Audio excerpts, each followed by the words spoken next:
my name is Nobele Charo and I'm the team leader at Chusa. Today I want to share with us 5 things that small business owners can do to reduce wastage in their businesses. A lot of business owners don't pay attention to the nitty-gritty details because they feel like it's not a big deal until it actually begins to catch up with them. The reality is that the small wastages you incur on a daily basis in your business become big losses eventually, which eats up into your profit margin.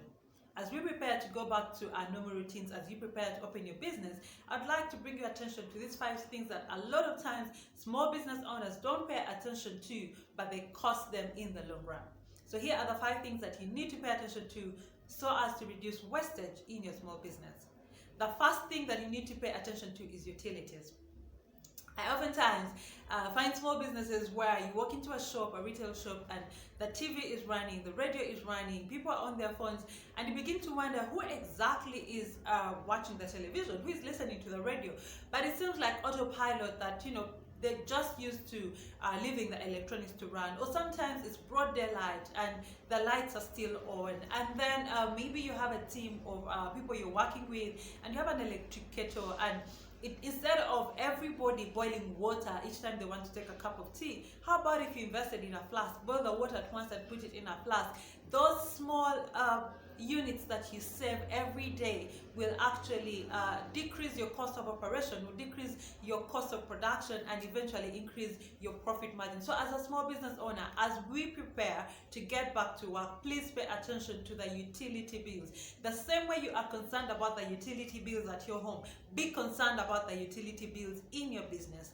Empower your team to be cautious about the small things, turning off the lights if nobody's using it, turning off the water if nobody's, instead of leaving it running. The small things do mount up into big losses if you don't pay attention to. So the first thing that oftentimes small business owners don't pay attention to is the utilities, because your utilities are part of your cost of production, your operational cost, which inevitably reduces your profit margin. The second thing that you're going to have to pay attention to as a small business owner is packaging. I find it very fascinating that I go to supermarket and sometimes they ask me to pay for my own plastic bag, and I kind of find it odd. And then I like to buy by the roadside vendors because they normally have fresh food. I don't like to go into the market with all the hassle. And it's always fascinating for me to realize that no matter what I buy, they are so generous with their plastic bags.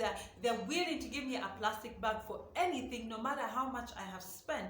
And it kind of gets me thinking, where do they get their profit margin that the supermarkets? I know that there is rent and all these things, but it's those small things that make a difference. I personally always carry my own shopping bag. I have a bag that I reuse, but I find it very fascinating that even when I do have my own bag, they still insist on giving me another plastic bag. So as a small business owner, pay attention to the packaging. If you can save up on some of those small costs, you can increase your profit margin. The third thing that small business owners sometimes don't pay attention to is buying in small quantities. The thing about buying in small quantities is that you actually pay a lot more, which reduces your profit margin. I happen to live and work very close to a market, and every day I see small business owners, I see vendors going to stock up for their business every morning. And it kind of gets me thinking, although it seems like an autopilot for them, if you buy things in bulk, oftentimes you're going to get a discount, which increases your profit margin.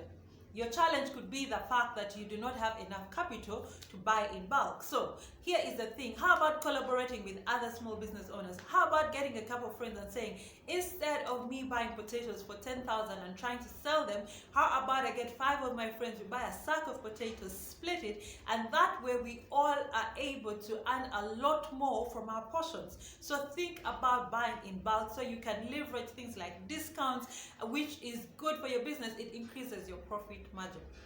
Related to buying in bulk, the fourth thing that you need to pay attention to as a small business owner is transport costs. Again, this is closely related to the whole idea of stocking up daily or stocking up weekly. Every time you go to stock up, every time you go to the market, you incur a transport cost.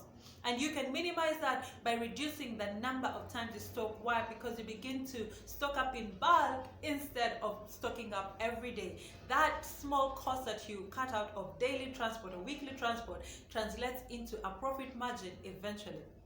And then the last thing that you need to pay attention to as a business owner is your personal expenses.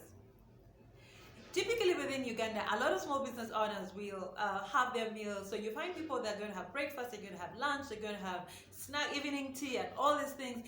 And oftentimes there's no clear demarcation between the business money and your personal money. For you to grow your business, you're going to have to draw a very clear line between yourself and your business.